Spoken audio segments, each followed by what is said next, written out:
Hi guys, welcome back to my channel, Big Daddy RN. Nurse Mark here. And today ang pag-uusapan natin is about apartments, no? So, para dun sa mga mga nasa Pilipinas pa na papunta na dito sa US. And syempre, kailangan nila makakuha ng apartment, no? Or a place na saan sila makakatira. Syempre, hindi naman lahat. Mayroong mga kamag-anak na readily na papatirahin sila. And syempre, yan yung unang-unang kailangan yung i-secure, no? Bago kayo pumunta dito sa US. Pag-usapan natin kung ano ba yung mga dapat yung hanapin, dapat yung alam bago kumuha ng apartment. Tsaka siguro yung mga some process na rin, no? Kung paano pagkuha ng apartment dito sa US. Pero syempre, bago lahat yan, kung di pa kayo nakakapag-subscribe, please subscribe to this channel. And like and share nyo na rin tong video na to, no? Para mas marami pa tayong matulungan ng mga co-nurses natin na papunta na dito sa US. Okay? So simulan na natin. Let's go!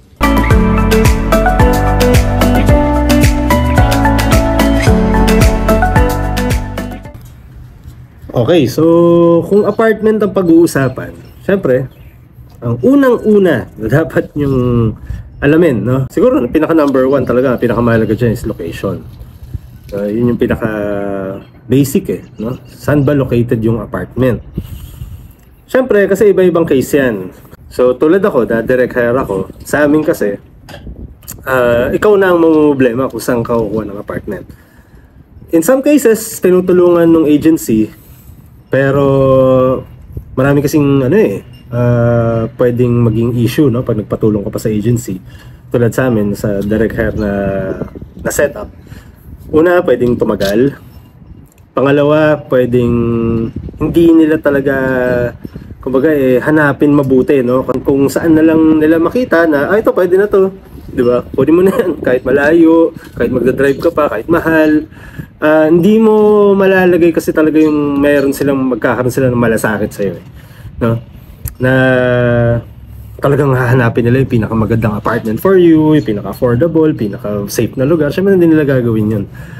Sa kanila, basta may makita na silang pasok sa budget mo, pwede mong i-drive, di ba? Okay na yan, kukunin na nila yan for you.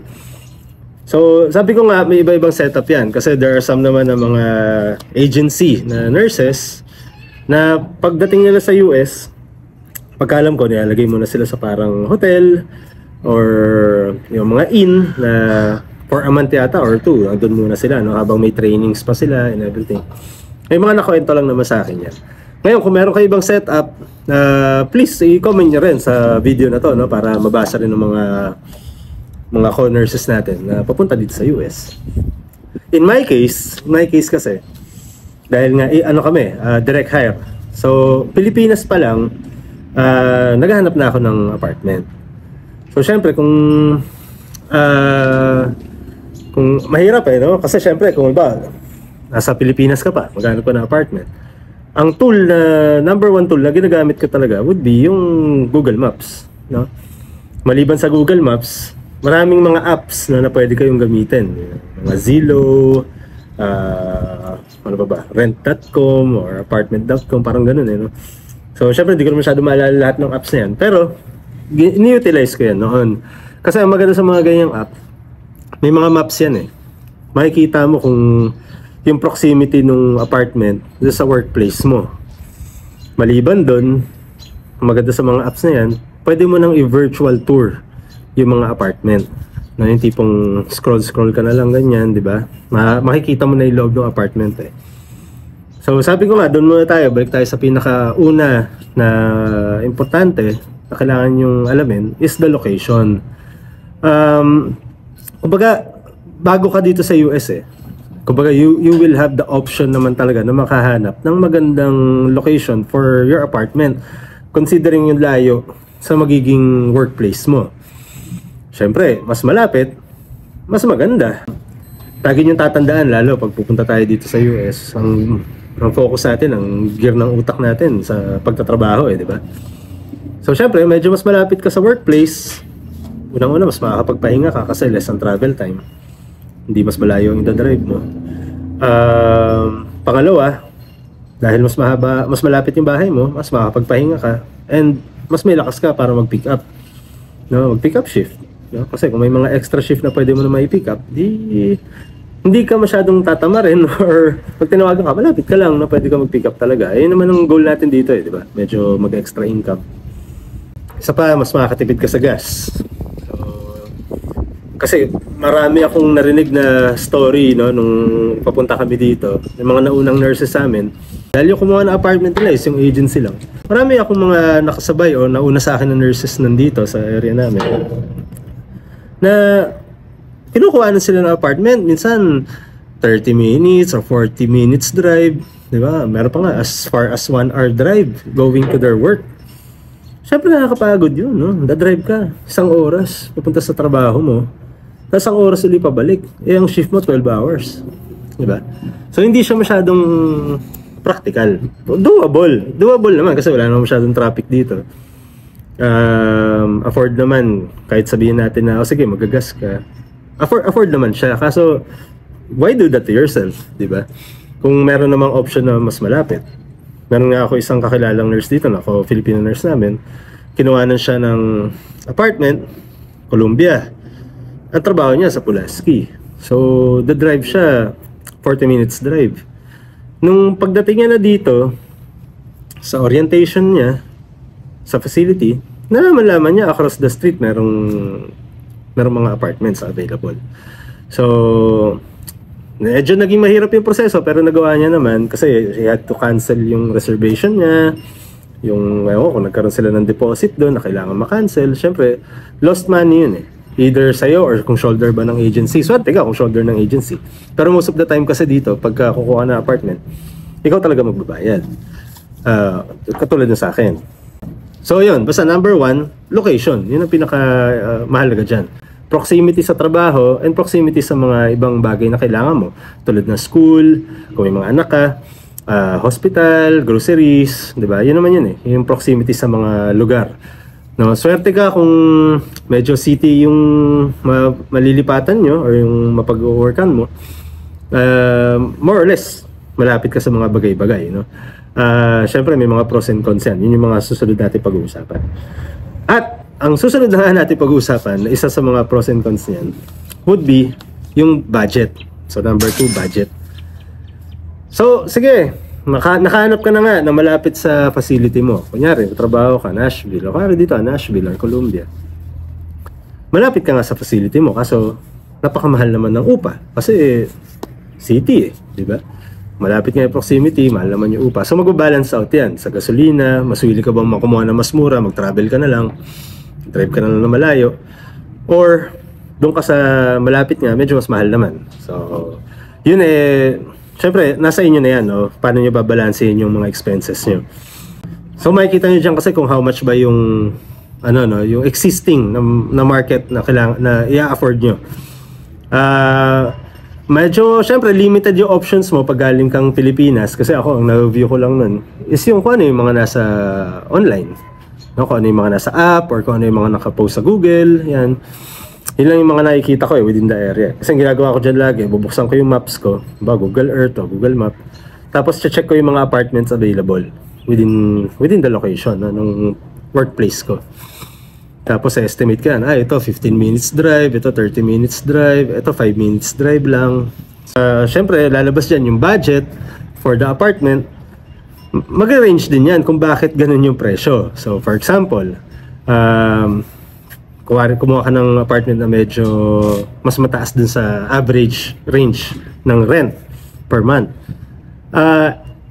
Titingnan mo kung bakit siya mas mahal. So, titingnan mo yung maintenance ng lugar. Check mo kung safe ba siya. Check mo kung ano siya, kumaga gated community ba siya. Tsaka, syempre, kukonsider nyo rin dyan na basic naman dyan, kung halimbawa medyo mas mahal talaga yung mga apartment sa isang complex, kunyari. More or less, yung mga nakaka-afford niyan, someone na nasa, hindi naman sa hindi naman sa nagdi-discriminate tayo, pero kumbaga yung makaka-afford yan, yung mas merong, kumbaga nasa sa same level mo rin, no? Hindi naman sa pero hindi yung rowdy, hindi yung magagulong kapitbahay, hindi yung medyo, di ba, yung mga ghetto na lugar. Kumbaga lang, no? Real talk lang. Siyempre, ayaw mo rin kumuha ng sobrang, ito budget daw sabi ni Sir Mark so mura tayo, sa mura kapitbahay mo naman, puro drunk, nagda-drugs, maingay, di ba? Laging may away, laging may mga pulis na dumarating. So titignan nyo rin, no? Syempre. Kaya alamin nyo kung ano yung average Tapos titignan nyo ngayon, ito, medyo mas mahal konti. Bakit? Kasi may 24-hour security. Kasi yung maayos ang collection ng basura, di ba? Bawal kasi yung mga dito. Kunyari, bawal mag-party ng gabi. May mga rules yan lalo kung mga apartment complex. Makikita nyo yan pagka may website sila. Makikita nyo yung mga bawal. Bawal masyadong late night nagpa-party. Kaya bawal yung sobrang daming bisita na magpa-park. O kailangan pagpaalam nyo. Meron yung mga ganun, mga mahihigpit na apartment. Which is, eventually kasi parang okay din yun Pagka medyo mahigpit yung apartment, expected nyo na medyo mas tahimik doon.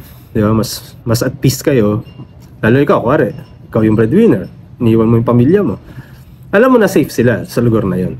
So, yung budget plays a big role sa pagpili nyo ng apartment. So, pangatlo, tulad ng nabanggit ko nga, related sa budget, is the safety. So, third yan. Safety. Mahalaga ang safety kasi syempre, kung ikaw lang mag-isa, or meron ka man pamilyang kasama, syempre gusto mo, yung titiran mo, safe yung lugar. Diba? Kasi sabi ko nga, pwedeng maging mura lang yung apartment, pero magulo naman yung mga kapitbahay mo. Diba? Or syempre, ayaw mo naman na, lalo kung may mga batang involved, may mga anak ka, ayaw naman natin at risk sila or in danger sila sa lugar na pipiliin mo. Hindi laging budget, hindi laging pagtitipid lang. So, mahalaga yung safety din talaga. So, next, pasok sa budget, pasok sa safety. Fourth natin dyan would be yung features. Ano ba yung features? O ano ba yung mga amenities nung napili nyo? Kasi it's either makakuha kayo ng bahay. Siyempre pag bahay, wala masyadong amenities yan. Lalo kung privately owned na pinost lang nila sa mga app or sa Google. Ano yan? Kumbaga, kung ano lang yung features ng bahay. No? Swerte ka kung yung bahay may swimming pool. Pero gusto mo ba talaga mag-maintain ng swimming pool? Diba? Parang gano'n. Or kung may malaking lawn siya, iisipin nyo rin, kailangan kukuha ka ng motorized na lawn mower kasi sagot mo ba yung pag-maintain ng lawn or yung may-ari? So, ganun, di ba? So, titingnan nyo rin, no? Pag bahay, mostly, syempre, kung ano lang yung features ng bahay. Ilan na CR, rooms yung bahay, washer and dryer, yun, mahalaga yun. Di ba? Tandaan nyo yan, washer and dryer. Kasi tulad ako dati, yung unang apartment na nakuha ko, akala ko, okay to, mas mura siya konti doon sa mga ibang nakapost na apartment. Pero, wala siyang washer and dryer. So, ang laking hassle. No? Laking hassle. Ang iisip ko kasi, may common naman Sabi dun sa post, may common daw siya na washer and dryer. Yung para sa buong community. Ang problema, lagi sira. So, bandang huli, drive pa ako, maghahanap pa ako ng laundromat, tapos doon pa ako maglalaba. Diba? Magka-quarters pa, ano ka pa. So, laking hassle. Marami naman na within the same range naman ng presyo na may kasama ng washer dryer. So, yan, ano nyo yan. Titingnan nyo kagad kung ano yung features sa kasama. Usually meron namang oven, may fridge na yan, microwave, no? There are some na walang microwave, pero usually meron na yan. And yun na nga, yung washer dryer. Yung washer dryer, mahalaga yan. Mararamdaman mo yung importance niyan once nakatira ka na ma-realize mo, minsan nag-snow, sobrang lamig, lalabas ka pa para maglaba, di ba? O kaya maulan, ganun. And lalo kung on the go ka, o kaya mahilig ka mag-pick up, syempre gusto mo yung pag-uwi mo sa gabi, makapaglaba ka, tapos tuyo na. So, mahalaga, washer dryer, tandaan niyo yan, huwag niyo akong gayahin. Okay. Maliban sa washer dryer, amenity, syempre parking, no? Kasi kung mga apartment complex yan, minsan ang allowed parking lang sa inyo, isa. So, kung may asawa ka na eventually mag-work din, bibili kayong dalawang kotse, kausapin nyo pa yung office, di ba? Na kung pwede ba magdagdag ng parking or magbabayad ba ako ng additional parking. Okay, so next, di ba? So, napag-usapan natin location, budget, safety, features. Next, ano ba ang next na mahalaga? Nabanggit ko na kanina pero ulitin natin. Surrounding establishments. kumbaga ano siya, bonus na lang siya, no? Syempre bonus siya kung sa location ng bahay mo, medyo may malapit ka na convenience store, no? Yung mga Dollar General, Dollar Tree, anything na may emergency, may kailangan kang bilhin, malapit lang. No? Or kaya, titignan yung proximity nyo sa hospital, kung may emergency man, mga urgent care, ganyan, pharmacy, usually yun naman no? At syempre grocery, no? Ano ba yung pinaka-common na grocery dito? Walmart, kung ano pa yung meron, yung mga Kroger, kung anong meron, no? Titignan nyo lang yung proximity. Di naman siya super laking factor, no? Kung talagang pipili ka ng bahay. Syempre ayaw lang naman siguro yung sobrang layo mo sa sibilisasyon, no? Yung, mura nga, kaso sarang wala, yung next na kapitbahay mo, dadrive ka pa bago mo matawag. Ano yun, syempre mas maganda yung pag sobrang isolated din kasi minsan nakakatakot din di ba? May nangyayari na sumisigaw ka na, wala pa rin tutulong sa'yo. So proximity sa mga bagay. Kung may anak ka, syempre malapit ba sa school, covered pa siya ng route ng school bus. Minsan kasi pag sobrang lapit din naman sa school, nagiging ano siya hindi na siya covered ng school bus, so kailangan mo siyang ihatid. So isa rin yun sa consider mo, tawag ka sa school. Ano yun minsan naging car rider ang tawag na nun. Pagka ganun, hihahatid mo na yung anak mo pag sobrang lapit talaga, kunyari wala nang ruta ng bus dun kasi per route yan yung mga school bus. So yun, basta yun lang naman yung mga konting i-consider nyo regarding surrounding establishments sa bahay nyo. Next, pag-usapan natin for those sa may mga pets. Dalawa yan it's either meron kang pets or siguro yung ayaw mo nang may mga pets yung kapitbahay mo. Kasi, kanyari, wala ka namang pet. Tapos pet-friendly yung kinuha mong apartment complex. Minsan may irita ka rin. Halimbawa, paglabas mo ng apartment mo, may pupo, apakan mo. Diba? Kasi hindi naman lahat talaga masunurin Dapat kasi talaga pag pet-friendly yung apartment. May mga ano yan, may mga bags. O kaya ikaw, responsible owner ka, walisin mo ka agad yan. So isa yon. Pangalawa yung smell. No? Kung hindi ka talaga nag-aalaga ng pets at hindi ka sanay sa amoy, ang nagkataon ng kinuha mong apartment pet friendly, pwedeng lagi mo maamoy yan na may amoy aso, may basang aso, may pusa, diba? Or yung apartment mo mismo, nalilipatan mo. So yun, balik tayo, no? Nahulog yung camera ko lakas ng hangin. So yun nga, diba? So binabagit ko nga, halimbawa, yung apartment na titiran mo mismo, kunyari, yung former na, yung huling tumira, may pets. Ayaw mo na may mga balahibo, or nandun na sa rag nila yung balahibo, hirap tanggalin, allergic ka. So yun mga kukonsider mo rin, no?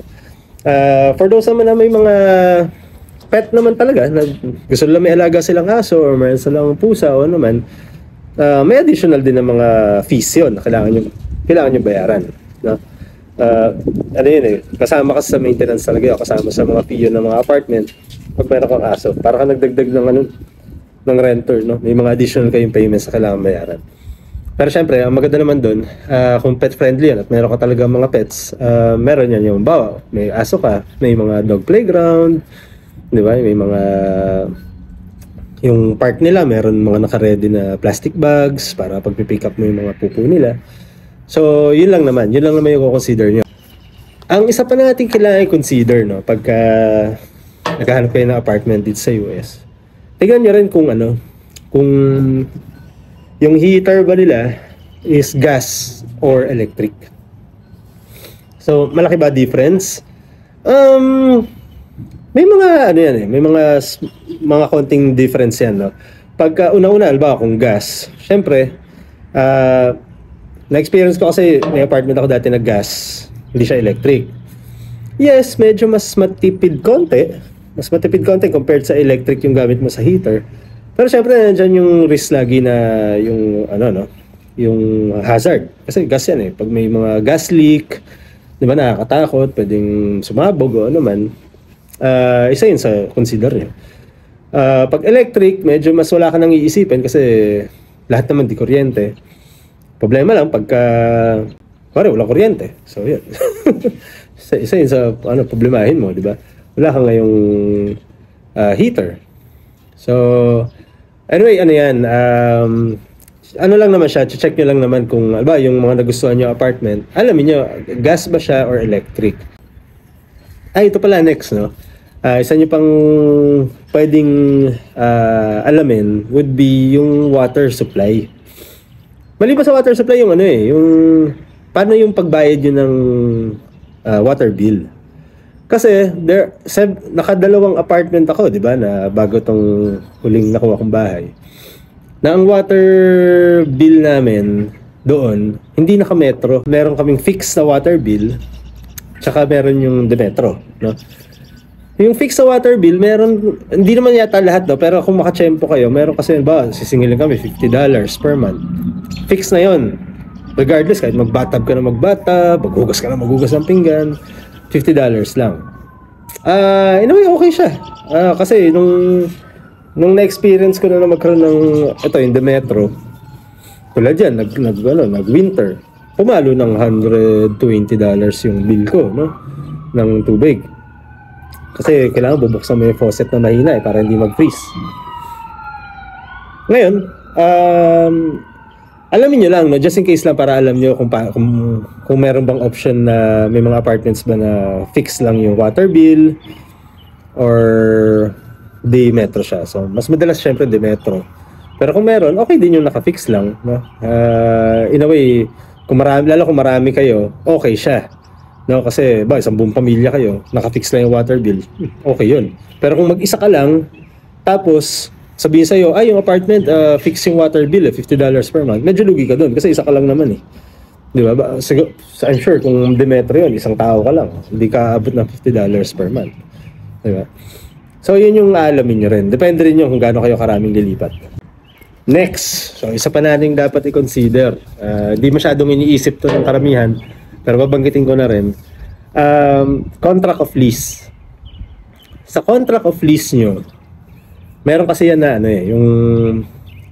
meron kasi yan the option to buy out, or ibig sabihin, usually sa contract, 1-year contract yan. Iba 15 months contract. Iba 8 months contract. Iba-iba yan.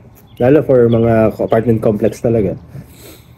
Ang mahirap doon, pagka hindi mo nagustuhan, kunyari, may kapitbahay ka talagang naitopak o tingin mo, at least yung pamilya mo gusto mong umalis.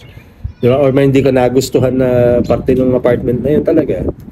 Pag nakakontract ka, malaki babayaran mo. Depende kung magkano yung buyout contract nila. Meron kasi mga apartments na walang buyout, walang contract na ganun. So, medyo, for me, medyo may pagka-okay din yun. No? Kasi, more or less yung mga yung mga privately owned, kadalasan, yung pwede mong kausapin yung may-ari. Maganda kasi doon, kunyari, bigyan mo lang siya ng enough time na sabi mo, ilipat na ako, may hindi ako nagustuhan dito sa area na to. Mas maganda sana kung meron kang ganong flexibility. Yung iba kasi na apartment complex talaga, and syempre minsan na-limit tayo sa ganong option pag nasa Pilipinas pa tayo kasi nga layo eh. Ang may mga website lang naman yung may mga apartment complex talaga. Ang hirap dun yung may mga buyout. So kalba ayaw mo na talaga yung lugar, kailangan mag-buyout ng contract, and minsan ang laking fees ang hinihingi nila, ridiculous talaga, no? So mahirap yung ganong option, no? Titiisin mong matapos yung contract mo bago ka lilipat, no? So yun lang, good to know lang, no? Tignan mo kung flood zone pa siya, no? Kung binabaha ba yan pagkatag-ulan, o daanan ba ng hurricane yan, di ba? O tornado area ba yung hahanapin mong lugar, no? Depende kasi kung saan state ka, no? Kasi dito sa amin sa Tennessee, madalas din yung mga tornado, yung mga malalakas na storm. So titingnan mo, baka malapit ka masyado sa river, di ba? Baka nag-overflow lagi yung river sa lugar nyo, bumabaha. So check mo rin, no? It's either magtanong ka ng mga Pilipino na nauna na doon sa lugar na yon, no? Check ka ng mga, or tanongin mo yung or check ka sa, dati ginagawa ko nga lang dyan, check ko sa YouTube, hanapin ko yung lugar, may news ba about nag-flood sa area na yun, diba? Minsan mga ganun lang makikita mo na eh, diba? Or tingnan mo sa Google Maps, tingnan mo kung yung location, malayo ba sa ilog, diba? Or mataas ba yung lugar. So yun lang naman. So yun yung mga pinaka-basic na tips na pwede ko mabigay sa inyo, no? Regarding sa paghahanap ng apartment. Of course, kung meron kayong mga kakilala do sa town or city or sa state na pupuntahan nyo, meron kayo relatives o friends na malapit doon sa lilipatan nyo. Syempre mas maganda kasi may matatanungan kayo. Kung wala, these are some of the tips na helpful, no? Kung mariresearch nyo bago kayo maghanap ng apartment, diba? So, yun muna yung mabibigay kong helpful tips na sana nakatulong naman sa inyo, no? Kung kayo ay nasa stage na ngayon na naghahanap na ng apartment para sa pagdating nyo dito sa US, sana nakatulong ako sa inyo. Okay, kung nagustuhan nyo itong video na to, sana please like and share this video. Subscribe na kayo kung di pa kayo nakapag-subscribe. And marami pa tayong video na ilalabas, abangan nyo lang. Okay, so bago ako umalis, reminder ko na sa inyo, wag nyong kakalimutan ang dapat nyong tatandaan. Big Daddy RN signing out.